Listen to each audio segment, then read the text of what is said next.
جاهز قول لي يا باشا. جاهز؟ طيب.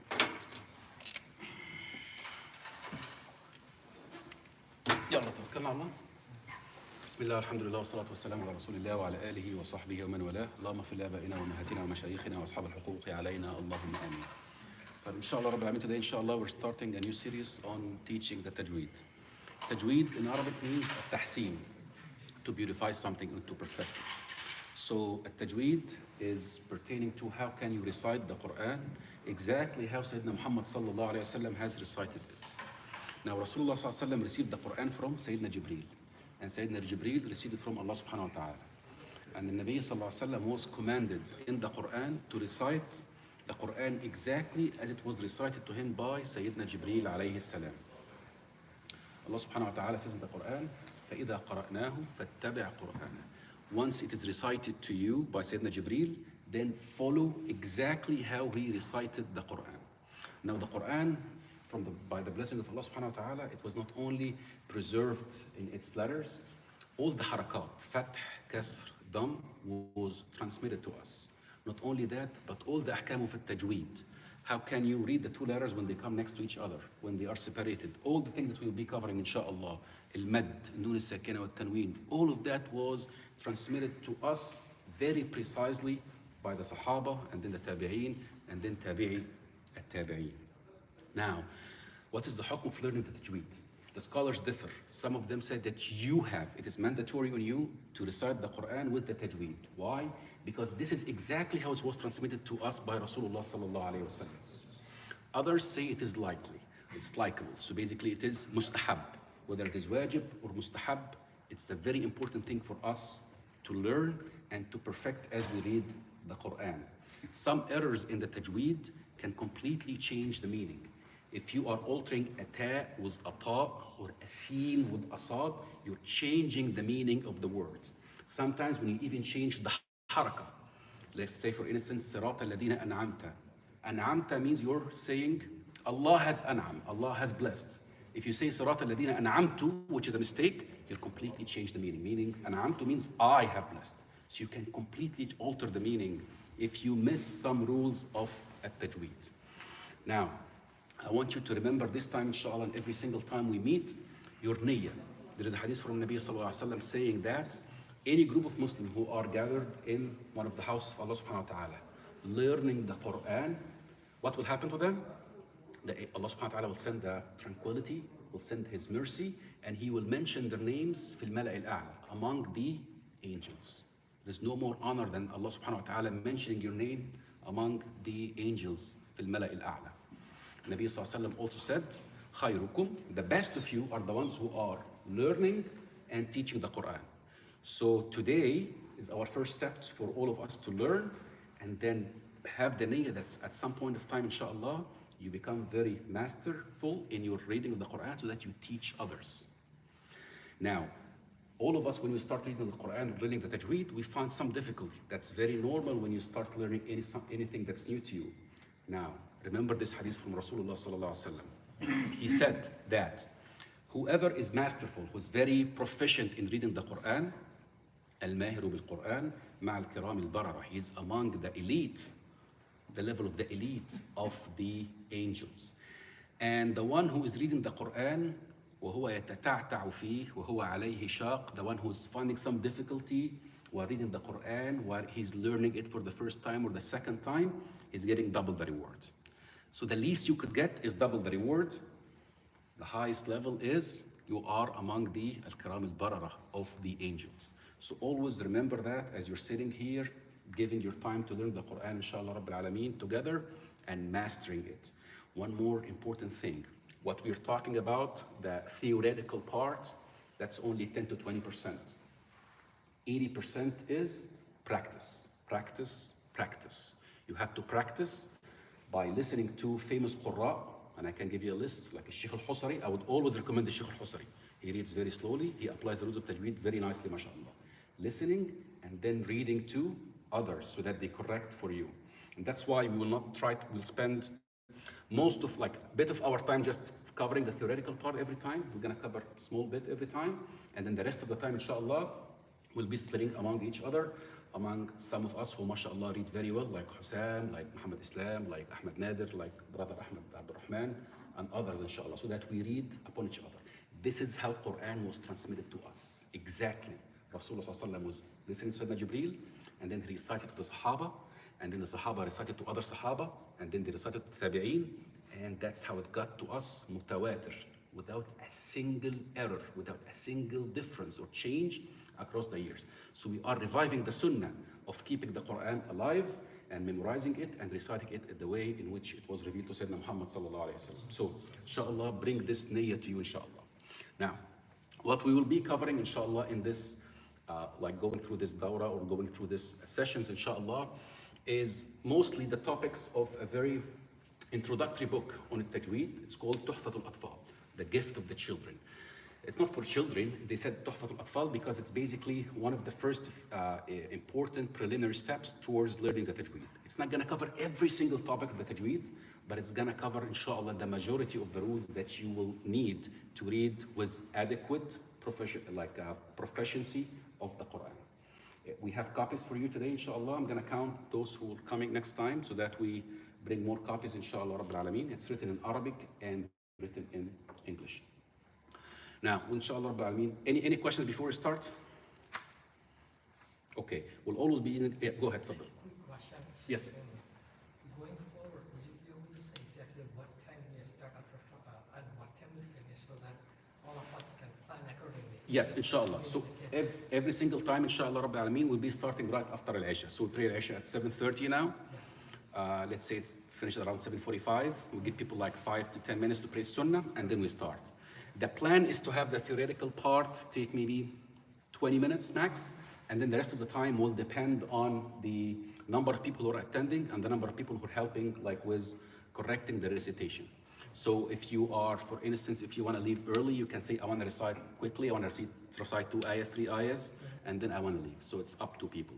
So I want to say, inshallah, Rabbil Alameen, I'm aiming for it to end around, if we pray Al-Isha at 7:30, inshallah, I'm aiming to end between 8:30 and 8:45 max, inshallah, Rabbil Alameen. Okay?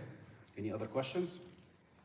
We'll be using the Mus'haf al-Madani because it has very useful connotations of the Ahkam al-Tajweed that we can learn as we read.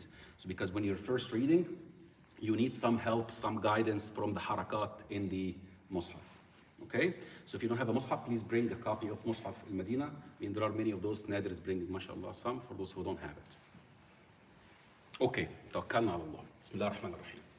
The first hukm that we will start addressing today is Ahkam al-Nun al-Sakina wa al-Tanween. Al-Nun al-Sakina wa al-Tanween. Al-Nun al-Sakina is basically the Noon. This is a letter in the Arabic called Noon.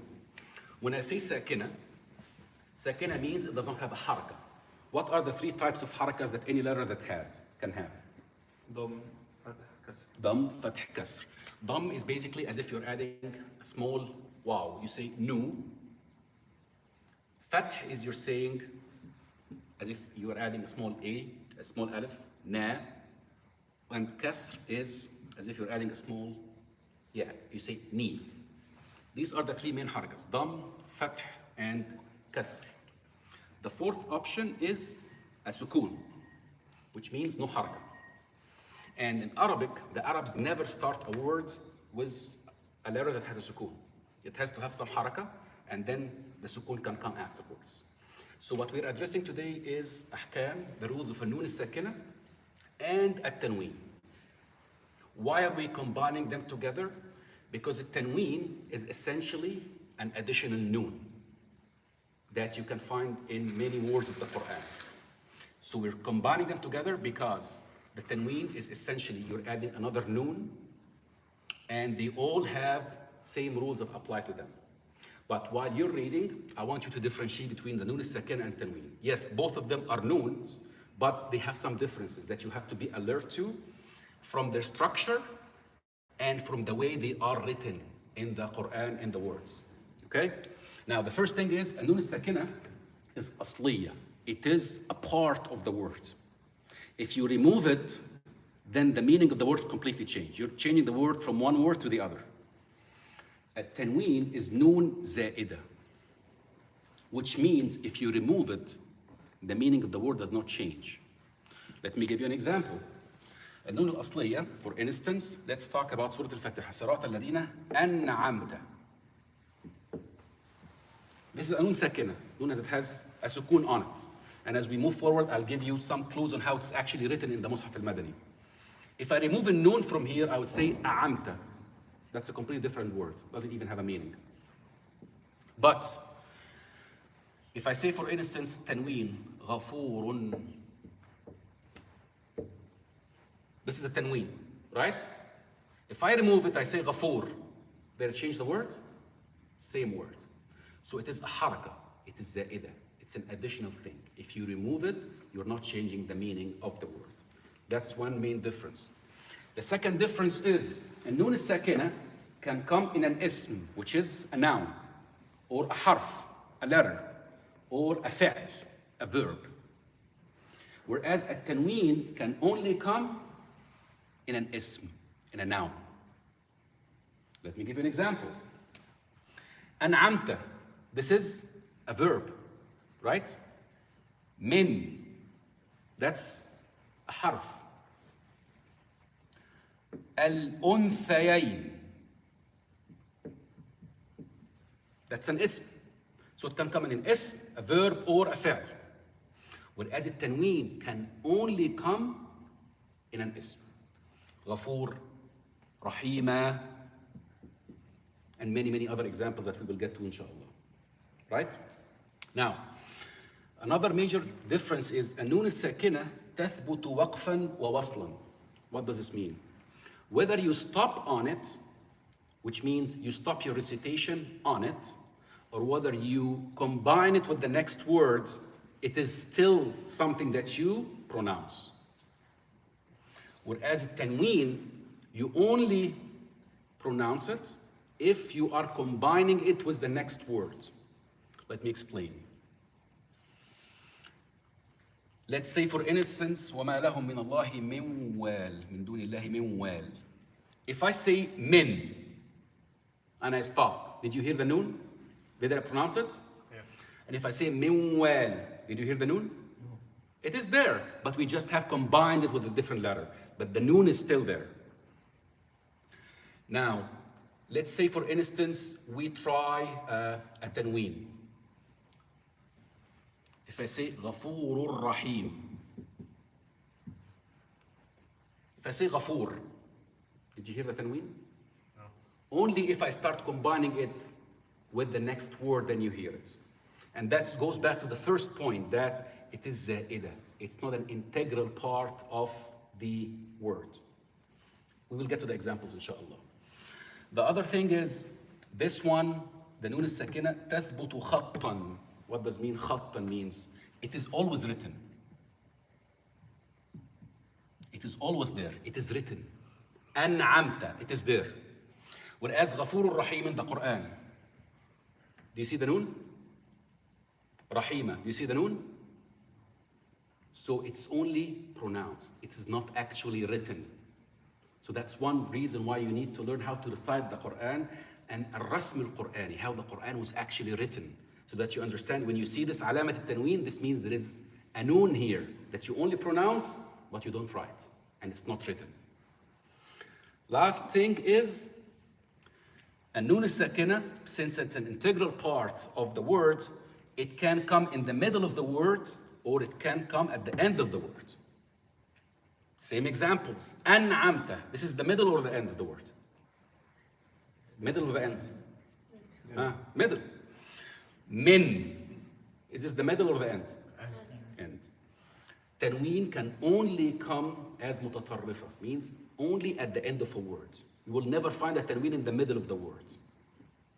Ghafura, Rahima, Basira, Sami'a, all of these examples of tanween, you will only find the tanween at the end of the word. So these are just some few differences or major differences between nun al-sakina and at-tanween, so that you can differentiate between them. Why am I going through details? Because once we start reading, I'm going to ask you about this. You have to be able to differentiate between nun al-sakina and at-tanween. Now, in the Quran, nun al-sakina can take two different forms, depending on the letter coming after it. One form is like this one in An'amta. I want you to open the Mus'haf, open Surah Al-Fatiha.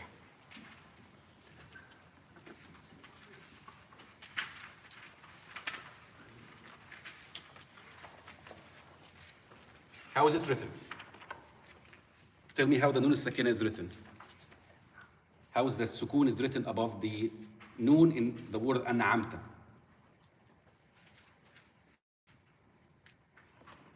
Like a ha. Exactly. Ahead of a ha. That's one way of it being written. An'amta. Right? The other forms, you will actually find that sometimes the noon either has nothing on top of it, which is actually an indication that there is a specific hukm here, which you will get to the details of, or sometimes it has a meme above it, which is another hukm. But one main aspect how it is written, you don't find the sukun in the Quran on the noon that's written like this. In the Quran, it's always ra's ha, ahead of a ha, or sometimes there is nothing on top of the noon, or sometimes there is a meme. And each one of these have a specific meaning, which we will cover, inshallah. At any point, if it's not clear, stop me and ask me, okay? Inshallah. And as usual, sometimes you think that your question that you're gonna ask is very easy, but most of the time, more than 50% of the people sitting wanna ask the same question, but they're just feeling shy. Go ahead and ask so that you get the edge of learning and others also learning, okay? Faddal. Ha stands for what? It's related to the Rasm al-Qur'ani. We can cover this later. They wanted to differentiate the sukun that comes on the noon from sometimes the sukun that is written on top of alif that is not recited like the word amanu. Like, okay? Waw al-Jama'ah. Yes, go ahead. Point number 3 تثبت وقفا ووصلا. Yes. ماشي. احنا قلنا لو وقفنا هنقول من. من. ايوه لو كملناها هنقول مو. Meanwhile, there is still a remaining of the noon in there. So I want to give you another example. من خوف أصلاً. من خوف, that's an easier example. من خوف. I mean, what was, this example is actually idgham. So the idgham, you're actually combining the nun with the waw. من خوف, if you say من خوف, that's easy. Or من آمن. If you stop, من. If you continue, من خوف. من آمن. That's wasl. You're continuing, you're not stopping. Man, you stop. Of course, okay? And sometimes we stop at certain words just for practice, but actually when you're reading the Quran, you should never stop these stoppages because sometimes it can change the meaning, but we're just stopping here for just learning together, okay? طيب, التنوين, how it is written in the Mus'haf. It can take different forms. Now the tanween is either with fath or dam or kasr. Okay? Now, if it is with fath, you will see this sign on top of the last letter. Okay? Sometimes they come parallel, sometimes they come gliding like this. And we'll get to this in the Qur'an, inshallah, in the Mus'haf. Kasr has the same rule. Sometimes they come exactly parallel, sometimes they come sliding. And that has a reason. Tanween was done, sometimes they come as two waws, waw and waw, and sometimes they come with a waw covered by an umbrella. So this is how they are basically written in the Mus'haf. These are some of the different ways by which the Nun al-Sakina and the Tanween are written. Al-Rasm al-Qur'ani. Okay? Any questions? Yeah, I have a question about the way you write min. Yes. So I'm not used to all that. You're not? Meme and then noon with the half moon. طريقة كتابة النون يعني. Oh, okay, you mean like, yes, okay. You mean like this? Yeah. Yes. Yes. These are different styles of writing the noon. But in the Mus'haf, you're right. In the Mus'haf Madani, this is how it's written. You can delete this one if you want to. Okay. Any questions so far? Okay. Now we'll start with the first حكم of النون الساكنة and التنوين. The نون الساكنة and التنوين, they have 4 major types of أحكام, and all of them depend on the letter that comes after them. The letter that comes after them. Your clue could be how the نون الساكنة or التنوين are written, or it could be the actual letter that's coming after. Whatever is easier for you. For me, what's usually easier is looking at the علامة, how the noons, how the sukun, or how the tanween is written. Now, today inshallah we'll talk about the first one, which is called al-izhar. That's the simplest one. Izhar, to make something ظاهر in the Arabic language, means to make it clear. And this rule is simply saying that you read the noon as a simple noon. Read the noon as a very simple noon. Now, when does this happen? This happens when the noon al-sakina or the tanween is followed by one of these letters. They call them huruf al-halq, coming from the back of your mouth. Hamza, and similar to it is the ha, ha, kha, qaf, ayn, ghain. 6 letters. If the noon al-sakina or the tanween is followed by one of these 6 letters, then حكم النون الساكنة or التنوين, the way you should recite it is al-izhar. You make it very clear. Do you see أنعمت? That's a clear example of al-izhar. Now, we come to the rule of the رأس الحاء. If the noon الساكنة, so that's your first clue, that the letter coming after the noon الساكنة or التنوين is one of these 6 letters. The other clue is, if it is a noon sakina and it's followed by one of those letters and you miss the letter, علامة السكون will be written as a رأس حاء, ahead of a ha. And your example is أنعمت. I think there are many examples also in the book. For instance, let's say this word. وهم ينأون عنه ما ينهون عنه.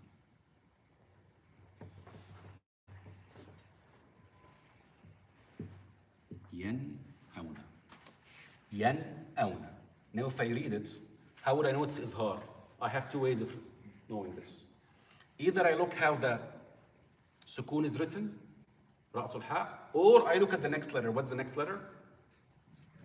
Hamza. So it's one of the 6 letters. So this is your clue. The letter that's coming after, or the way that the sukun is actually written. The word Surah Al-Duha. وَأَمَّا السَّائِلَ فَلَا. Continue. تنهر. تنهر. رأس الحاء on top of the noon. And my second clue is, it is coming, it's followed by a ha. Do you hear how I pronounce it? تنهر. ينأون. أنعمت. Very simple. Now, if it is a tanween, the tanween will be written in a very specific way. Okay? The tanween, we said that if it is with fath or kasr, what are the 2 options? How can it be written? Parallel or sliding? Yes. Sometimes in Arabic they say التراكب, one on top of each other, so they are exactly parallel. Or they coming after التوالي, which means one sliding after the other. Okay? The one that we want to focus on here is this one. شر حاسد إذا حسد. What is this surah? Al-Falaq. من شر حاسد إذا حسد. Now, how it is written here? Are they parallel or are they sliding, gliding over each other? Exactly parallel or gliding? Exactly. Exactly parallel. That's how the tanween in the case of izhar is written. If it is tanween with kasr. Let's find another example where it's tanween with fath.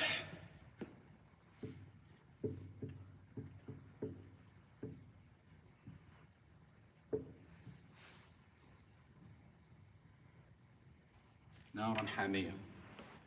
How is it written here? Are they exactly parallel or are they sliding or gliding? Exactly parallel. Tanween with kasr is exactly like the tanween with fath. Now, we want to find another example of tanween with dam.